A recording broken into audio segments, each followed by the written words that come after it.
에레미야 16장 1절입니다. 1절부터 13절까지입니다. 이 16장서부터 18장까지 이 세 장은 하나의 묶음이에요. 그래서 어떤 식의 내용이 나오느냐면 재앙의 원인에 대해서 재앙의 원인 하나 둘 셋.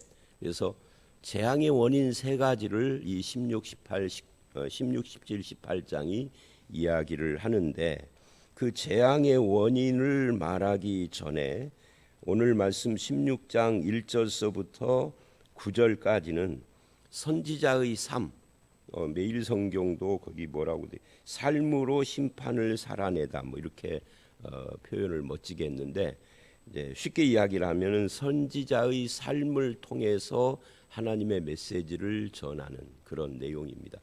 그런데 그런 그 하나님의 메시지의 핵심이 심판이죠. 그리고 그런 심판이 임하는 이유가 뭐냐, 원인. 그게 10절서부터 18장까지 세 개의 원인을 이야기를 하는데, 오늘 말씀 10절서부터 내일 말씀 이제 21절까지는 그 재앙의 원인을 우상숭배라고 그렇게 말씀을 해요. 그 중에 우리가 13절까지 보고 있는 거죠.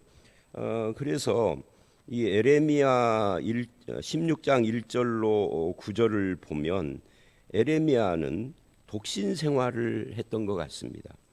근데 이 독신이 에레미야의 선택이 아니라 하나님의 요구였어요. 그래서 여호와의 말씀이 임하여서 이렇게 말을 했습니다. 2절, 너는 이 땅에서 아내를 맞이하지 말며 자녀를 두지 말라. 그러니까 결혼하지 말라는 거죠. 왜 결혼하지 말라고 하는가를 설명하는 것이 이제 3절로 9절까지의 말씀인데, 그것을 보기 전에 이 선지자의 결혼하지 말라는 그러니까 결혼하지 말라, 결혼해라, 자녀를 낳지 말라, 낳아라 하는 것을 한 단어로 표현을 하면 그게 삶인 거죠. 그래서 선지자가 말로만 심판을 말하는 게 아니라 삶으로 심판을 말하라 하는 그런 하나님의 명령인 거예요. 이것은 심판의 메시지만 그런 건 아니죠. 우리가 이제 이 교회에서 말을 하고 있는 말씀을 증거하는 모든 목회자들, 목사, 전도사, 뭐 그 외에도 주일학교 같으면 주일학교 교사, 뭐 구역 인도자, 다 말씀을 전하는 사람들이잖아요. 그런데 그런 사람들은 입으로만 하기 쉽죠. 입으로 말을 했는데 삶은 전혀 다르게 살아. 그래서 야고보서의 전체 주제가 믿음과 행함이 있는 믿음이 진짜 믿음이지 행함이 없는 믿음은 가짜다 한 것이 오늘 말씀과 딱 맞는 이야기예요. 그 행함이라는 것이 뭐 남에게 선을 행하고 구제를 하고, 물론 이제 그 어저께 설교의 중심 중에는 구제도 있지만 야고보서 2장에서 말하는 행함이란 구제나 이런 걸 말하는 게 아니라 네가 말을 했으면 그것을 실천을 해야 그것이 진짜다, 이 이야기예요. 그러니까 삶으로 보이는 말씀이어야 한다는 거죠. 입술로만 하는 말씀이 아니다. 근데 그것이 심판의 경우에는 이렇게 지금 에레미야처럼 등장을 하는 거예요. 그러니까 심판, 하나님의 심판이 이제 임박했다 하는 것을 선지자가 결혼을 안 하는 걸로 보여주는 거죠. 그러니까 이 선지자의 삶을 진실하게 살려면 이렇게 삶으로 실천을 해야 하는데, 그것이 때로는 의문이 드는, 왜 결혼을 하지 말라고 그래? 남들 다 하는데. 왜 자녀를 갖지 말라고 그래? 이건 인생의 그러면 인생의 뭐야? 인생의 행복, 기쁨, 즐거움 다 내려놓으라는 이야기야? 하고 거부 반응이 있을 수 있는데, 그 왜 그러느냐면 조만간 멸망을 할 때 아내와 자식이 있는데 그 아내와 자식이 죽는 꼴을 봐야 하는데 그러지 말라는 거죠. 그래서 그걸 통하여서 네가 입술로 말하는 것이 진짜다라는 것을 보이라, 이런 이야기예요. 삶으로 말씀을 전해라. 그래서 세 가지의 금지 명령을 주어요. 2절로 4절은 결혼을 하지 말라 하는 거고, 5절로 7절은 상갓집에 조문도 가지 말라 하는 거고요. 8절 9절은 잔치집, 특히 결혼잔치에 축하하지 말아라 하는 거예요. 왜요? 다 임박한 심판으로 이 사람들이 다 죽을 텐데 뭐 상갓집에 조문 의미가 없고 결혼식장에 가서 축하하는 거 의미고, 다 이제 죽을 사람들인데 가지 말아라. 그걸 통해서 뭐 하라는, 네가 말하는 메시지가 진짜다 하는 것을 사람들에게 알려라 하는 거죠. 하나님의 심판이 임박했기 때문에 이런 행위들, 결혼, 상갓집 조문, 잔치집, 결혼잔치의 축하, 이게 다 임박한 심판 앞에서는 아무 의미가 없음을 말로만이 아니라 삶으로 증거해라. 자, 다시 말해서 이런 정상적인 삶, 결혼을 하고 상갓집 조문하고 결혼잔치에 축하하는 것은 일상적이고 정상적인 우리 인간관계에서 일어나는 당연한 삶이잖아요. 근데 이런 것들을 완전히 중단시킴으로 하나님의 심판이 있을 것을 선지자가 삶으로 보여주는 건데, 아무리 왜 이렇게 해야만 하느냐면 아무리 말로 증거를 해도 저들이 안 믿으니까, 거짓말이라고 하고 안 믿으니까, 그러니까 지금 행동으로 이 세 가지를 금지함으로 이게 사실이다, 곧 임박했다 하는 것을 보여주라는 거죠. 선지자는 이것을 실천하기가 아주 어려웠을 것입니다. 심지어 결혼도 하지 말라는 말씀, 평생 독신으로 지내라는 말씀은 굉장히 힘들었을 텐데, 그런데 선지자는 순종을 합니다. 즉 하나님의 말씀을 몸으로 살았다, 삶으로 살아냈다 하는 이야기죠. 이건 우리도 마찬가지예요. 다만 오늘 이 말씀을 읽으면서 1절서부터 9절은 한 절 한 절 해석 않겠습니다. 왜냐하면 2절로 4절은 결혼 금지예요. 그리고 5절로 7절은 상갓집 조문 금지고요. 8, 9절은 결혼잔치 축하 금지니까 이건 하나하나 설명할 필요도 없어요. 다만 주의사항이 있어요. 그건 뭐냐면 여기 성경 말씀에 보니까 결혼하지 말라고 그랬어. 성경 말씀에 보니까 누가 죽어도 슬퍼하지 말라고 그랬어. 초상집에 가지 말라고 그랬어. 그래서 이것을 문자적으로 적용을 나한테 해서 지금부터 누가 죽었다고 그래도 초상집에 안 가.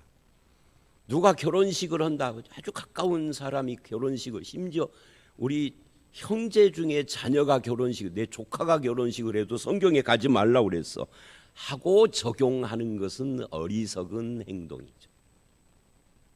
이거를 그래서 성경을 문자적으로만 보는 것의 폐단이에요. 성경 여기 써 있지 않느냐. 근데 성경을 읽을 때는 그렇게 보면 안 되고, 성경 읽는 원칙 중에 첫 번째가 문맥을 보는 거라고 그랬잖아요. 근데 문맥을 볼 때 또 한 가지 우리가 주의해야 할 것이 이 말씀의 배경을 봐야 하는 거죠. 이 말씀의 배경은 뭐예요? 금방 제가 쭉 설명한 것처럼 하나님의 임박한 심판. 이 심판이 이제 오늘 내일 하는 거예요. 그럴 경우에는 초상집도 갈 것도 없고 잔치집도 갈 일이 없고 그렇다라는 이야기지, 지금 우리들의 상황에서 이거를 문자 그대로 적용을 하는 것은 어리석은 거예요. 그래서 그건 문자주의의 우상과 미신에 빠진 거죠. 성경은 그렇게 보면 안 되는 거예요. 그러니까 제가 가끔가다 그런 표현을 어쩌다가 천년에 한 번 정도씩 하는데, 부모가 그 공부를 그렇게 안 하는 아들이나 딸한테 뭐라 그럴까, 너 그럴 바에는 그냥 학교 때려치워버려. 그러면 너 그럴 바에는 학교 때려치워버려. 그걸 문자적으로 하면은 자퇴하라는 거예요. 그래서 그 다음날 가서 자퇴해서. 말이 돼요, 안 돼요? 말이 안 되는 거예요. 문자적으로는 자퇴하라는 이야기인데, 내려치우라는 이야기인데, 그거를 뒤집어서 부모가 정말 그 아이에게 하고 싶은 말은 뭐예요? 게임 좀 그만하고 공부해라. 게임 좀 그만하고 공부하라는 이야기를 가서 자퇴하는 걸로 실천을 해버리면 이게 진짜 뭐라고 그래야 돼요? 그거를 정말 맹꽁이죠. 성경도 그렇게 읽는다는 거예요. 나가 죽어버려 그래서 자살했어. 말이 안 되는 거잖아요. 제발 좀 집에 붙어 있어서 좀 공부 좀 해라는 것을 부모가, 물론 부모도 그런 말을 하면은 안 되지만 그게 부모의 마음을, 그 성경을 읽을 때도 하나님의 마음, 이 말씀을 하게 된 배경, 그 성경의 배경은 뭐 역사적 배경, 무슨 배경 막 그런 걸 찾고 그러는데 그런 것도 필요는 한데 더 중요한 배경은 뭐예요? 그 말씀을 하신 하나님의 마음의 배경이에요. 이 말씀을 왜 하느냐는 거죠. 하나님이. 우리가 육가 원칙 중에 그거 있잖아요. 왜? 언제 어디서 누가 왜? 그래서 뭐 이런 거 있잖아요. 그러니까 왜를 물어야 해요. 하나님은 왜 이 말씀을 하시느냐? 임박한 심판을 입으로만 하니까 안 믿어서 삶으로 보이라는 게 심판에 대한 이야기지, 결혼을, 이 말씀을 읽는 모든 기독교인은 결혼 금지, 이걸 말하는 것이 아니다는 거예요. 에레미야 개인에게 주신 말씀이에요. 그러면 이 말씀을 읽는 우리는 나에게 이걸 어떻게 실천을 해야 될까요? 이런 거죠. 하나님의 말씀을, 즉 복음을 삶으로 실천해야 된다. 이게 1절로 9절 말씀이 우리에게 주는 도전이에요. 하나님의 말씀을, 이 복음의 말씀을 성도는 어떻게 증거하느냐 할 때 내가 그 말씀에 순종하고 내가 그 말씀을 삶으로 살아내는 것으로 순종을 해야지 입술에만 있으면은 안 된다는 거예요. 그렇게 되면은 10절, 드디어 백성들이 너에게 질문을 할 것이다. 근데 사람들이 나에게 질문을 안 해. 왜냐하면 쟤는 말로만 하는 거 다 아니까. 안 믿는 사람들도. 나하고 친한 안 믿는 친구들이 해. 쟤는 말쟁이야. 쟤는 저렇게 하지 뒤로는 다 호박씩 닦아. 안 보이는 데서는 뭐 지네들 교인 없는 데서는 한 잔씩도 걸치고 다 해. 그럼 나에게 질문할 일이 없는 거죠. 근데 질문할 것이다. 네가 그렇게 삶으로 살면. 이게 얼마나 중요한 이야기냐면요. 제가 한 5, 6년 전에 전주대 강의를 몇 년을 했었잖아요. 근데 그 기독교와 문화라고 하는 과목이에요. 상당히 그 학점이 높았어요. 왜냐하면 학생들 뭐 전체 전주대에 속한 학생들은 1, 2학년 때 이걸 필수로 해야 하니까 필수 과목입니다. 근데 이제 그거를 기독교 목사가 가서 강의를 하니까 야박하게 뭐 점수를 주고 뭐 점수에 그렇게 핵심을 두지는 않는데 항상 강의를 하면은 마지막에 그 학기가 끝나기 전에 피드백을 받아요. 강의에 대해서. 전체 내용이 기독교에 대한 소개니까. 근데 피드백을 받는데 그 매 과마다 피드백도 있고요. 전체 마지막 피드백을 받고 그러는데 거기에 이제 어떤 아이가 피드백을, 보통 보면 피드백을 그렇게 빽빽하게 쓰지를 않습니다. 빽빽하게 쓰는 아이들도 있는데 빽빽하게 쓰는 아이는 둘 중에 하나예요. 굉장히 그 긍정적인 반응을 하는 사람이나 아니면 부정적이거나 둘 중에 하나예요. 근데 부정적인 사람들은 그냥 한두 줄 찍 하고 끝나버리죠. 점수 주던 말던. 사실은 이렇게 거기다가 쓰기를 한두 줄 쓰면은 점수가 아무래도 좀 적게 줄 수밖에 없죠. 근데 이 아이는 빡빡하게 막 깨알 같은 글씨로 빡빡하게 썼더라고. 그래서 뭘 이렇게 많이 썼나 하고 읽어봤는데 그날 이제 전체 종강 때 한 것이 아니라 한 과목을 끝내고 했는데 그날의 주제가 구원에 대한 거였어요. 사랑과 은혜의 십자가라고 하는 제목의 장이었습니다. 구원, 사랑과 은혜의 십자가 이런 제목이에요. 근데 빡빡하게 썼는데 내가 읽어보고 너무 안타깝고 가슴이 아팠어요. 그게 뭐냐면 그 내용 전체가 뉴스에 그동안 나왔던 수년 동안 나왔던 기독교 목사들의 비리를 깨알같이 썼더라. 그리고 결론에 그래서 나는 기독교를 안 믿습니다. 나 그 아이 점수를 안 줄 수가 없어서 많이 줬어요. 그렇게 정성스럽게 목사들의 비리를 머리에 기억하고 거기다 쓴다는 것도 대단하잖아요. 그래서 점수 많이 줬습니다. 근데 마음은 아팠어요.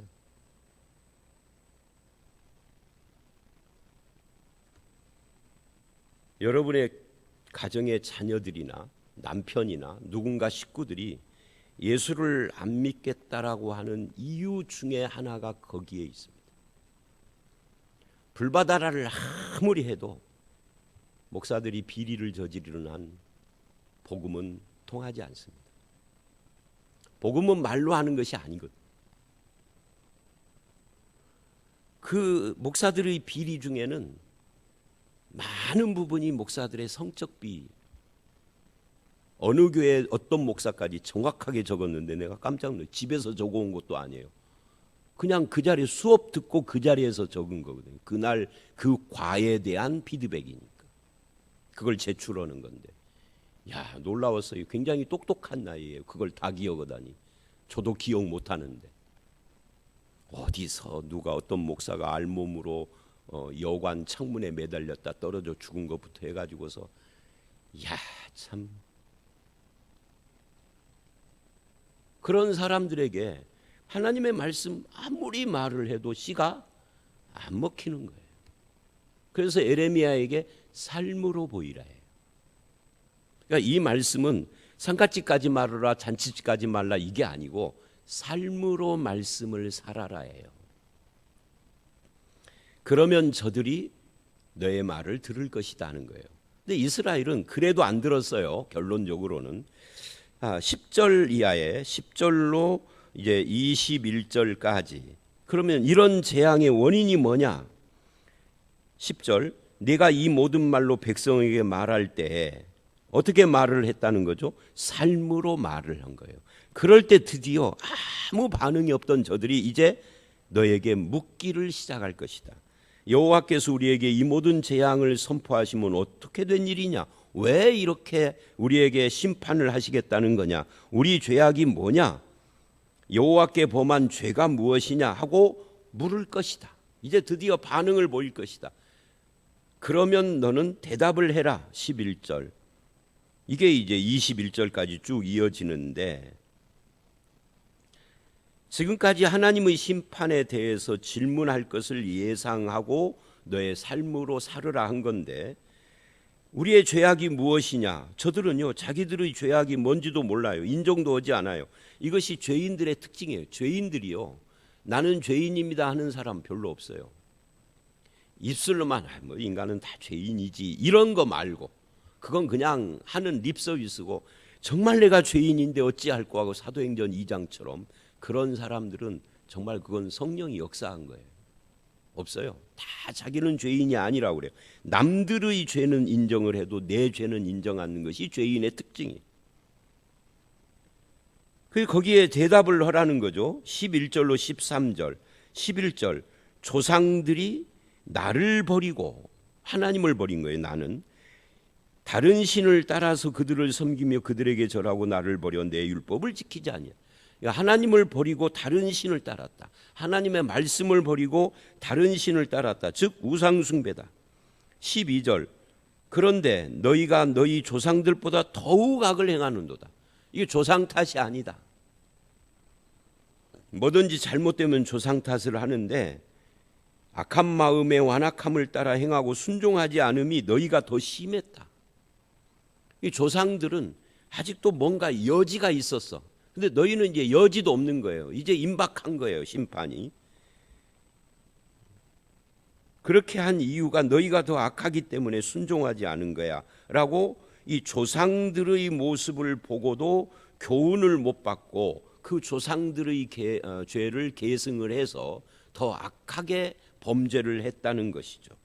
조상들의 우상 숭배와 미신을 계승하는데 열을 올리는, 마치 우리나라에도 그런 것들이 많잖아요.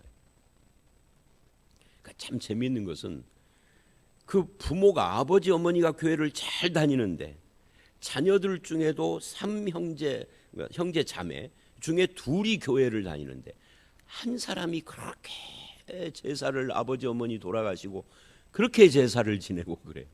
교회를 안 다니고. 그러니까 부모도 형제도 다 교회에 열심인데 왜 그놈만 그러는가? 알 수가 없어요. 그러니까 이 조상 대대로 내려오는 우상과 미신을 자기 부모가 안 믿는데도, 그걸 우상을 안 믿는데도 그놈은 따라가는 거예요. 그런 일들을 가끔씩 봐요. 그러니까 너희 조상보다 네가 더 열을 냈다는 거죠. 조상의 선한 문화가 아니라 악습을 계승을 하고 있다. 그러므로 13절 내가 너희를 이 땅에서 쫓아내요. 너희와 너희 조상들이 알지 못하던 땅, 이 알지 못하던 땅이 14절 내일 말씀을 보면은 그게 이제 애굽 땅에서 인도하여 낸 너희 하나님 여호와가 맹세하기를 15절 북방 땅으로. 이 북방이 어디예요? 북왕국 이스라엘은 아수르, 남왕국 유다는 바벨론. 아수르나 바벨론이나 다 이스라엘에서는 다 북방이죠. 이 북방 땅으로 쫓아낼 것이다. 근데 그 쫓아내는 과정이 뭐예요? 전쟁이죠. 그러니까 많은 사람들이 죽어가니까, 그러니까 결혼하지 말라 한 거예요. 좀 있으면은 전쟁이라서 다 죽을 텐데 결혼하면 네 처자식 죽는 걸 네가 볼 테니까 하지 말라, 그런 거죠. 바로 그런 이야기예요. 그래서 가서 뭐를 하느냐 하면은 이래요. 13절에 쫓아내서 너희와 너희 조상들이 알지 못하던 땅에 이르게 할 것이다. 너희가 거기서 주야로는 이런 말이죠. 실컷. 아침 저녁이니까 실컷이죠. 실컷 우상숭배를 하게 해줄 것이다. 이게 하나님이 조롱한 거죠. 너희가 그렇게 우상숭배를 좋아하니 아예 그냥 우상숭배를 전문으로 하는 이방 나라에다가 갔다가 그냥 처박아 둘 테니까 거기서 실컷 우상숭배를 해봐라, 그 말이에요. 근데 이 인간이, 죄인들은요, 누구나 다 청개구리 특징을 가지고 있어요. 가나안 땅은 하나님만 섬기는 땅인데 우상숭배를 했다면, 바벨론 땅은 우상만 섬기는 우상의 땅인데 거기 가서 우상숭배를 안 해. 참 희한한 거예요. 그래서 심판이 이스라엘을 정화시킨 겁니다. 가서 우상숭배를 하는 땅에 봐서 맨날 우상숭배하는 것을 보다 보니까 자기들이 그동안 섬겼던 우상도 다 버려. 그리고 말씀으로 돌아와요. 우리가 에스라서에서 보는 것처럼 이스라엘이 포로에서 돌아올 때 에스라, 다 멸망하고 남은 사람들이 포로로 잡혀간 그 후손들이잖아요. 에스라는 성경을 전문으로 연구하는 학사래요. 성경에 학사라는 말이 거기 처음 나와요. 그러니까 말씀 종교로 바뀌어요. 포로로 잡혀가서 우상 종교에서 말씀 종교로 바뀌는 겁니다. 자, 오늘 말씀 여기까지예요. 오늘 말씀 그래서 10절로 13절은 우리에게도 혹시 미신적이고 우상숭배적인 신앙의 요소는 없는가 살펴봐야 하고요. 예수 믿는 사람들의 우상은요, 항상 하나님을 버리고 믿는 게 아니라 하나님도 믿고 우상숭배를 하는 거거든요. 그러니까 몰라요, 그것이 우상인지.